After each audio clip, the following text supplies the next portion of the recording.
The most vocal opponents to LIV were 9/11 families. You heard from some of them earlier. They say the kingdom's intelligence services played a role in helping the 9/11 hijackers. Kristen Breitweiser is one of them. Her husband was killed on 9/11. Full disclosure, we have a corporate partner that airs the LIV Golf tournament on the CW network, but wanted to have you on to discuss this. Help us understand, if you will, what the difference is between the PGA, who had interests in China, and LIV Golf, who takes and was funded by Saudi money, and now they're all together.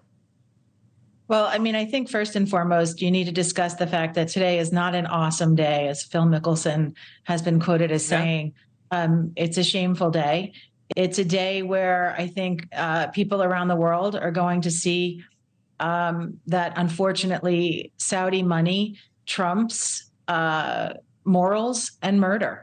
And I think we're going to learn in the days ahead exactly how much money it took for these individuals, for an entire organization, the PGA, to overlook the kind of horrific atrocities that have been undertaken by the kingdom, the human rights abuses, the dismemberment and murder of Jamal Khashoggi, and their underlying role for supporting the logistical and financial support of the 9/11 hijackers that brutally murdered 3,000 people, including my husband, more than 20 years ago.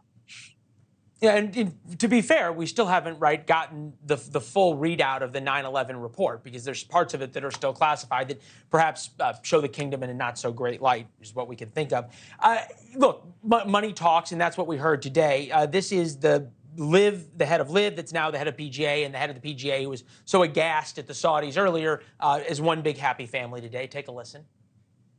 I think today it's a historical day for the PGA Tour and the game of golf. We've recognized that together we can have a far greater impact on this game than we can working apart. The way we would love to make the game of golf very much accessible, just like any other sport. Look, I think about the way the media covered this back a year ago when this all happened. And I'm wondering if now the same people who are sort of cheerleading this, and look, to be fair, some of them have to, because it's going to be aired on their networks, if you don't feel a little used by the hypocrisy of it all. Oh, undoubtedly. I think that, frankly, it's my own personal opinion that the 9/11 families were used by PGA to leverage a better deal for themselves.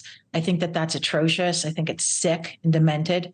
And I think at the end of the day, Americans need to really question why our organizations, our presidents, our certain members of Congress are so willing to get into bed with the Saudis, who have an abysmal track record, who are allegedly involved in the largest mass murder by terrorism in this country, where 3,000 people were killed. Yeah. And we need to question why our morals and our